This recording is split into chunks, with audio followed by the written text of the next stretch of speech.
పగిలే రాళ్ళని పునాది చేసి ఎదగాలని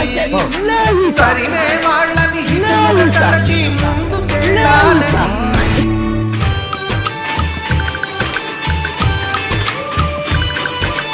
కనుల నీటిని కలల సాగుకై వాడుకోవాలని